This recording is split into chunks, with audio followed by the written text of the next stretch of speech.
very structured way, so when we communicate, those thoughts come out in a very easy to understand manner. If you know what you're going to learn in this video, there is anything you can do to help out the channel, you can hit the button below this video, which tells the algorithm that people like you like the video and show more people on YouTube. Second thing is you can subscribe to my channel. Every week I release leadership to help people like you in your leadership journey, and I will be honored to share this content with you as well.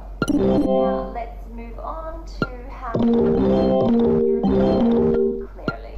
So the first thing you need to do is to read the three-step structure. It's a fantastic way to put your mind on new ideas, to learn vocabulary,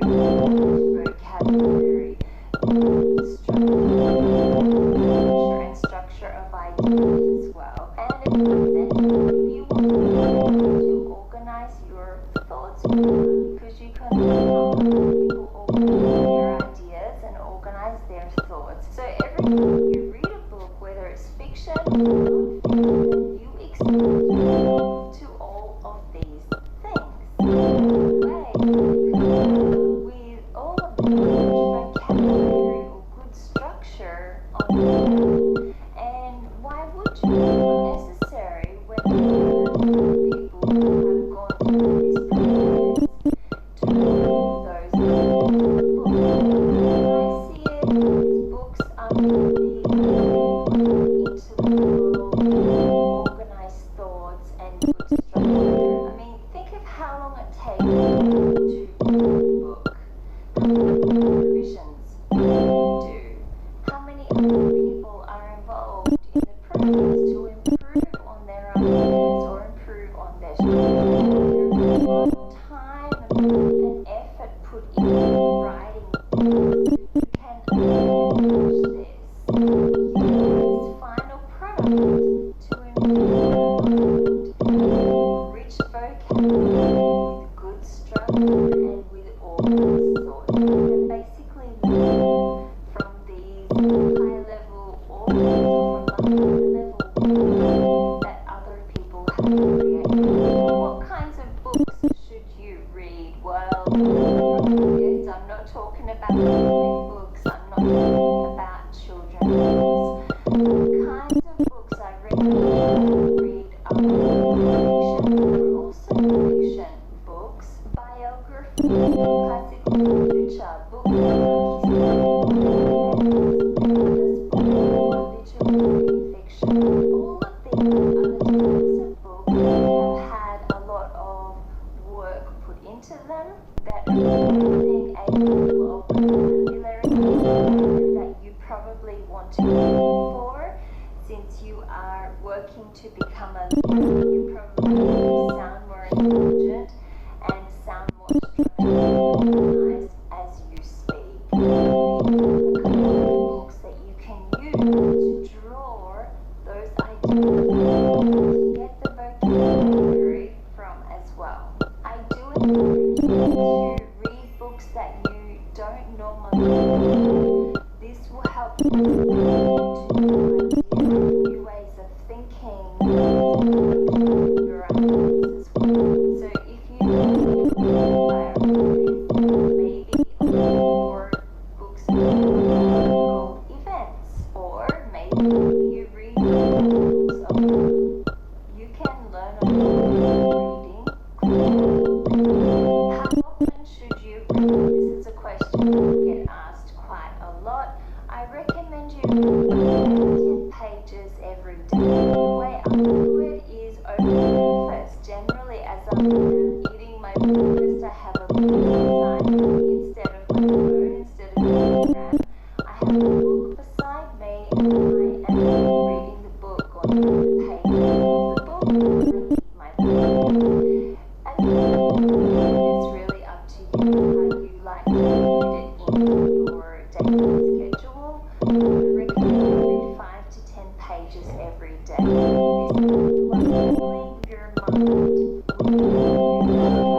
vocabulary, sentence structure, ideas as well.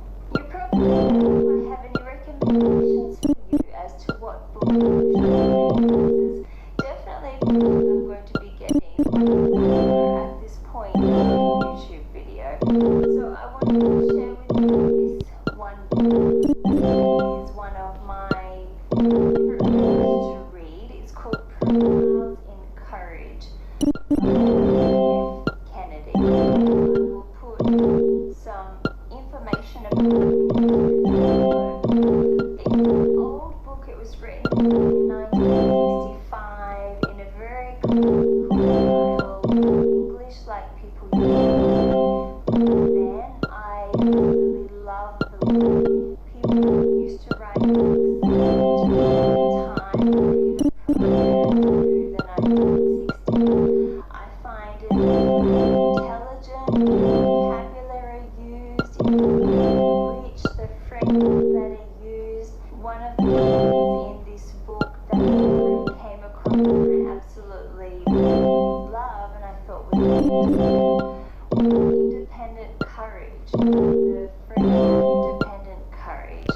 So many more phrases like that. There's many more things you can learn in this book. It's an extremely, this particular one I got is extremely second-hand. Or if I were to flick through the pages, you would probably see that all the pages have actually started lodged from the line. They're coming out. You have to be really careful with this book. But Profiles in Courage by F. Kennedy is a good book that I recommend reading if you wanted to start getting into reading books with a higher level of vocabulary. Definitely opt for the ones that were published a long time ago, or even in the early 1900s.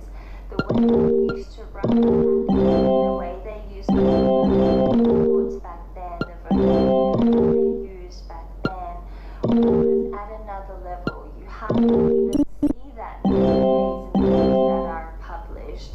So I highly recommend this one or any other topic that we around this time or before that time to help yourself enrich yourself with the vocabulary structures, really organize your thoughts better. So reading is definitely the step that you need to fill your subconscious with tools, with the vocabulary, with the structure that you need to move on to the second step, which I'm going to talk about right now. The second step in this step 1, and this is fantastic. You organize your thoughts better, you on paper, so you can actually see whether the thoughts you have in your mind are truly organized or not. It also helps you to identify your thoughts. So sometimes when you have those thoughts in your mind all muddled, it's hard to identify clearly what those thoughts are. Writing is one of the ways you can hear those thoughts and identify. As I mentioned at the beginning of this video, speech is a reflection of our thinking. So we first need to get our thoughts organized and do this writing before we actually jump into speaking, which is in a couple of moments. When you don't do this is what leads to muddled communication. When you have muddled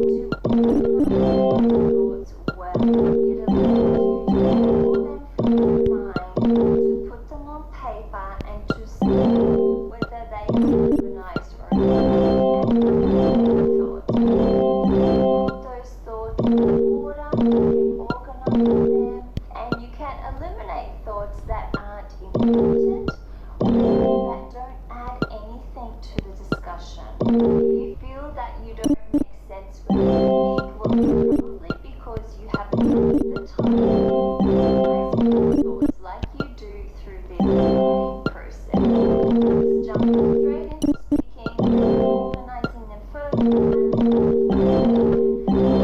communication, and you. I want you to get into the habit of writing your thoughts. How do you do this? Well, it should be something that you do every day, like reading, your everyday routine, and it's something that you can follow your routine schedule. You can do journaling, you can do formal writing, whatever type of writing suits you better.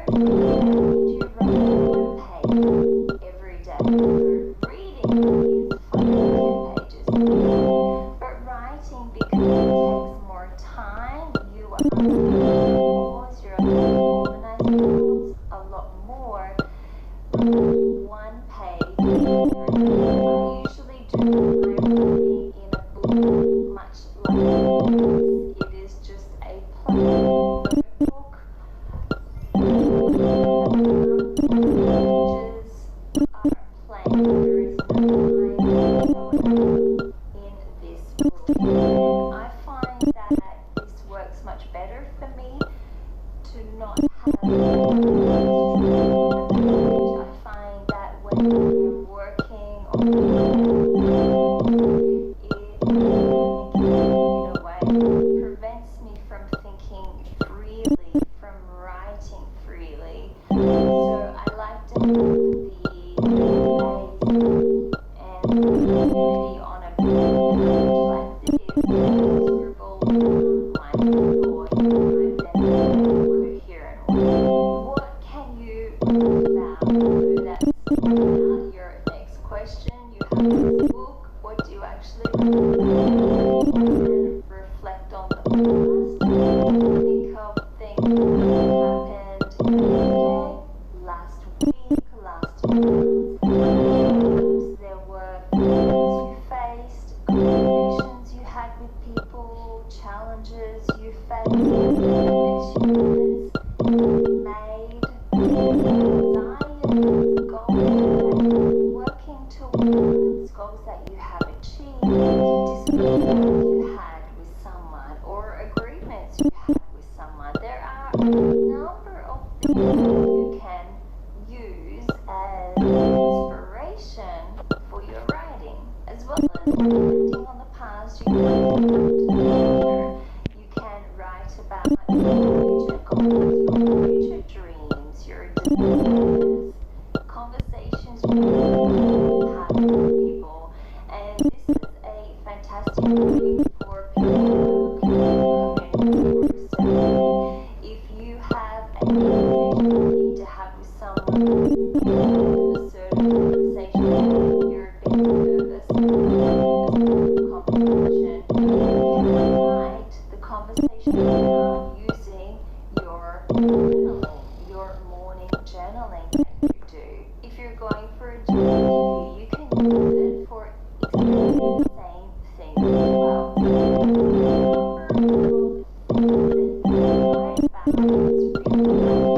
you deciding on what the topic is that you want to write about. And this is when you start to get creative. But this process, when you're done with the database, will definitely help you to organize your thoughts, structure them down, and help you communicate more clearly as well. How long will this whole process take? How long will it take to start seeing an improvement in the way that you communicate? I would recommend all of these at least. I think it takes most people to start to see improvement in their communication. So it's a whole process that you have to go through, and you're training your brain, your that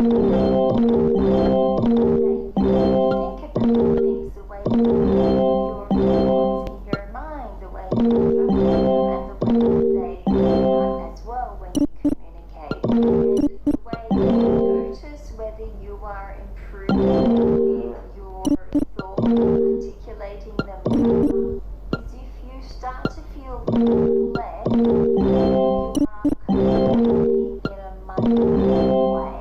If you start to feel more that you are with your communication, and also noticing understanding your. So look out for these signs where you feel the other person react, detect and understand whether you're making an improvement in your own communication.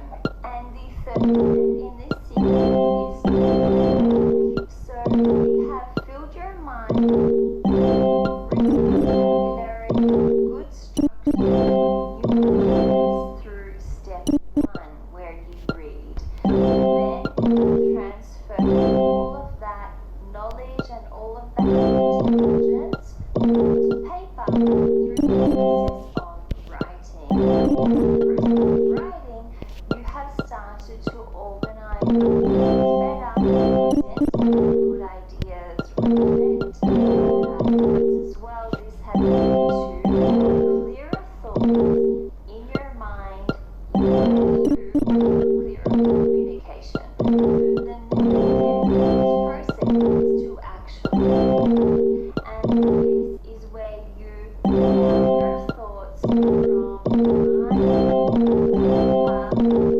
in communication with the people you interact with. This is your goal. This is the whole purpose of the 3-step process, to speak clearly, to articulate your thoughts well, and to communicate clearly with the other person. One of the things I've noticed about people who speak very well, who can articulate their thoughts very clearly, is that they've been trained to do it. Sometimes this training happens formally. They might go to a school and learn how to do it. But most of the time it happens informally. It happens through their upbringing, through their family background, through the education. A lot of those people are exposed to debate, to people who have fantastic communication skills. They get involved in those conversations with those people, and through the way they communicate, they can learn from those people. They learn the vocabulary. They learn how to communicate their